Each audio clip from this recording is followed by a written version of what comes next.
नमस्कार, आप सभी को स्वागत करता हूं गुरुकुल दावसन मोर चैनल में। आशा करता हूं आप सब स्वस्थ हैं और आप लोग की आध्यात्मिक उन्नति आगे बढ़ रही है। बहुत दिनों से लोगों का ये कहना था कि आचार्य जी, हमारे इतने सारे ग्रहों का दोष है, हमें इतने सारे प्रॉब्लम है, कृपया कुछ बताइए, कुछ उपाय बताइए। शिव गायत्री मंत्र से क्या कुछ प्रयोग कर सकते हैं, यानी रुद्र गायत्री मंत्र से कुछ प्रयोग किया जा सकता है? देखिए, इस वीडियो में मैं आप सभी को ये बताने वाला हूँ कैसा भी ग्रह दोष है, इस पद्धति को करने के बाद वो ग्रह दोष समन हो जाएगा, यानी वो ग्रह दोष की जो बाधा है, वो पीड़ा है, वो शांत हो जाएगा और आपको काफ़ी मात्रा में शांति मिलेगी, काफ़ी मात्रा में आराम मिलेगा। देखिए, आपको करना क्या है, बहुत सुंदर सा प्रयोग है। इस प्रयोग को अगर आप करेंगे तो आपको कोई दिक्कत वाली बात नहीं है, यानी इसमें आपकी कोई बहुत बड़ा प्रयोग नहीं है या फिर बहुत पैसा खर्च होने वाला नहीं है। अपने बजट में ही पैसा खर्च होता है। आप सभी को पता है कि मैं जितने भी सारे साधनाएं देता हूं उसको आम जनमानस कितनी सुविधा से कर सके और कितनी आसानी से कर सके, वही सोच हमारे हमेशा रहता है, ठीक है ना।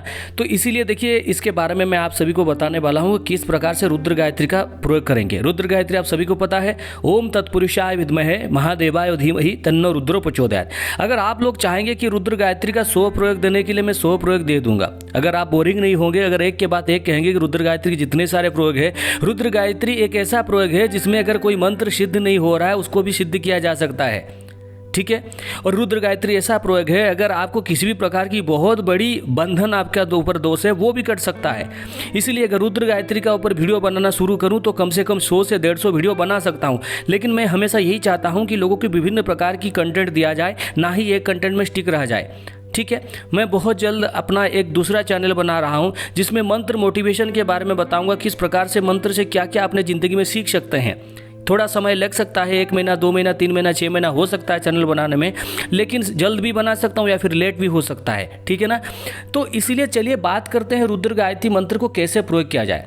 देखिए, इसको अगर आप किसी भी प्रकार की आपके पास मतलब प्रॉब्लम हो रहा है, किसी भी प्रकार की आपकी ग्रह, चाहे वो शनि देव की हो, चाहे वो राहु जी की हो, केतु की हो, और किसी भी बृहस्पति देव की हो, किसी भी प्रकार की ग्रह की आपको पीड़ा जकड़ रही है, अपनी ग्रह का बंधन है, किसी भी प्रकार है, ये रुद्र गायत्री का प्रयोग इतना प्रचंड है, इसको करने के बाद आपको कोई भी दिक्कत नहीं होगी। कम से कम 1, 2, 3 महीने तक तो कोई दिक्कत नहीं होगी, यानी आपकी मानसिक शांति रहेगी। अगर 2-3 महीना में ऐसे बीच में अगर इस प्रयोग को आप करते रहेंगे, आपको बहुत अच्छा फल मिलेगा और आप शांति से अपना जो जीवन है उसको काटेंगे, ठीक है।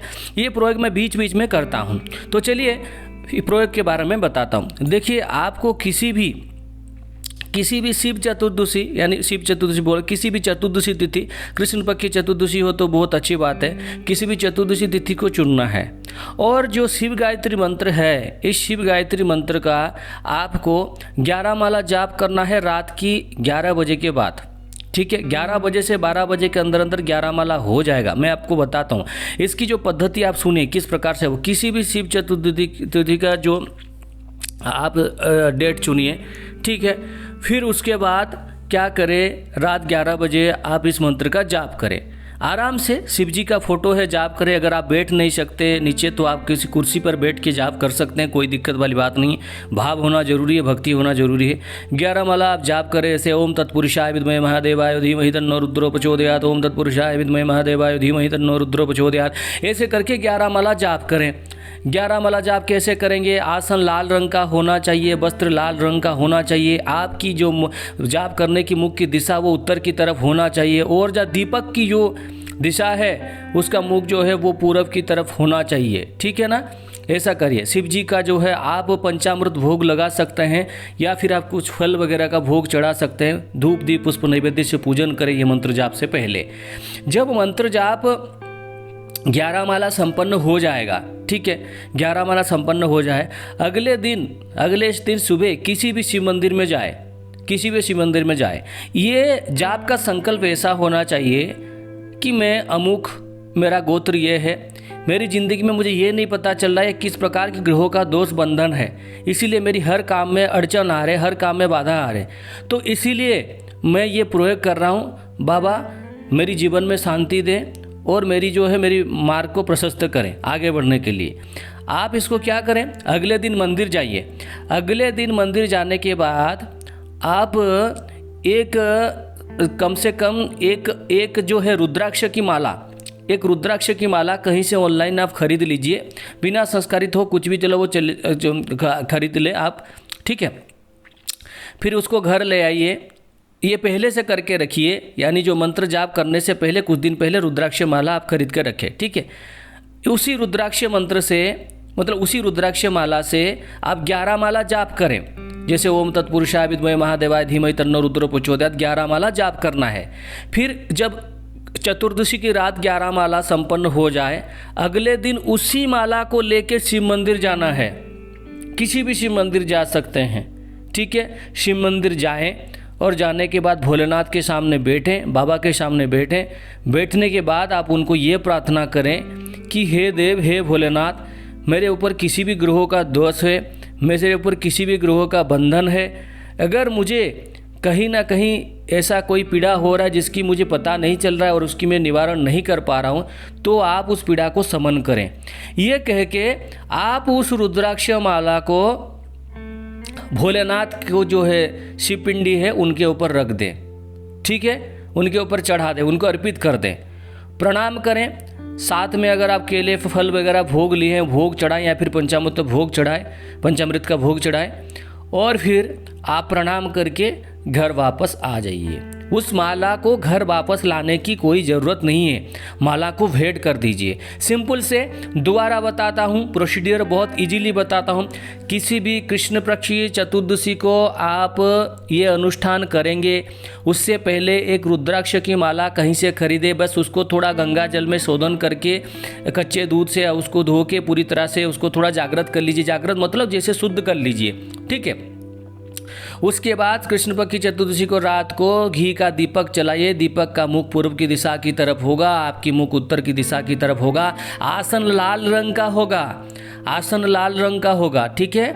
और आप महादेव जी की तरफ मुख करके बैठें। अगर महादेव जी की फोटो पूर्व की दिशा में है तो भी चलेगा, आपका मुख पूर्व भी कर सकते हैं। उसके बाद 11 माला ओम तत्पुरुषाय विद्महे महादेवाय धीमहि तन्नो रुद्र प्रचोदयात्, इस मंत्र का जाप करें। 11 माला इस मंत्र का जाप करें। अगले दिन सुबह उठ के स्नानादि होके आप उस माला को लेके किसी भी शिव मंदिर में जाए, हाथ में कुछ फल वगैरह पुष्प ऐसे करके लेके जा सकते हैं। जाने के बाद शिव जी को ये कहें कि हे भोलेनाथ, मेरी कोई भी अगर ग्रह दशा है, आप ग्रह दशा को समन करो। ये करके वो माला को शिव जी को चढ़ा देना है या फिर शिवपिंडी के ऊपर रख के चले आना है। उनको आप कुछ पुष्प वगैरह अर्पित कर सकते हो, भोग लगा सकते हो, और उसके बाद प्रणाम करके चले आना है और मंदिर रिटर्न करके नहीं जाना है, डायरेक्ट आपके घर आ जाना है। इसको करिए, यकीन माने, अगर आपका पुण्य बल, आपका कर्म बल, आपका सब कुछ अच्छा है तो आपको ये प्रयोग बहुत दिनों के बाद ही करना पड़ेगा, तब तक आपकी जीवन में पूरी शांति रहेगी। बीच बीच में ऐसा प्रयोग आप इसको कर सकते हैं, लेकिन एक शर्त देता हूँ, इसको एक क्लिक करता हूँ। इसको करने के बाद आपको किसी भी पंडित को, ठीक है, कोई दक्षिणा या फिर उनको फल वगैरह, कोई जैसे वस्त्र वगैरह दान करना पड़ेगा, वरना ये मंत्र काम नहीं करेगा। चाहे आप उनको 1 रुपया दान करो या फिर 11 या फिर 11 लाख, ये आपकी मर्जी है, कितना दान करोगे आपकी कैपेसिटी के साथ दान करो। उनको अगर भोजन के साथ दान करवाते हो तो ये बहुत अच्छी बात है, ठीक है, क्योंकि हर इस प्रकार के कार्य करने के बाद एक पंडित को दान दक्षिणा करना जरूरी है। ये मानो ना मानो, ब्राह्मण देवता को दान दक्षिणा करना जरूरी है, ठीक है। अगर इस चीज़ को आप नहीं करेंगे तो इसका कोई फ़ायदा नहीं है, ठीक है। तो इस चीज़ को आपको करना है। रुद्राक्ष की माला खरीदना है, उसको थोड़ा शोधन कर देना है कच्चे दूध से। कृष्ण पक्ष की चतुर्दशी से आपको उसको रात को 11 बजे से 12 बजे के अंदर 11 माला जाप करना है। फिर सो जाना है, माला को कहीं पे उसी में रख के सो जाना है, मतलब आपके पास नहीं, पूजा के स्थल में। अगले दिन स्नानाधिपत होकर उसी माला को लेके मंदिर जाए, भोलेनाथ को चढ़ाए, उनको दीप धूप नैवेद्य दे के उपासना करे, पूजा करे, प्रणाम करके घर आइएगा। 3 बार मैंने समझाया है। इसके बाद भी कोई अगर क्वेश्चन पूछता है, इसीलिए मैं इसका कमेंट डिसेबल कर दूंगा, क्योंकि इतना मैं समझा नहीं सकता। पूरी तरह से समझ लीजिए और इस बात को ध्यान से समझ लीजिए मैं क्या बता रहा हूँ, ठीक है। आशा करता हूँ ये वीडियो पसंद आया है। वीडियो पसंद आए तो वीडियो को लाइक करें, चैनल को सब्सक्राइब करें और ज़्यादा से ज़्यादा शेयर करें। जय माता रानी, जय शंकर, जय भोलेनाथ, बम चंडी।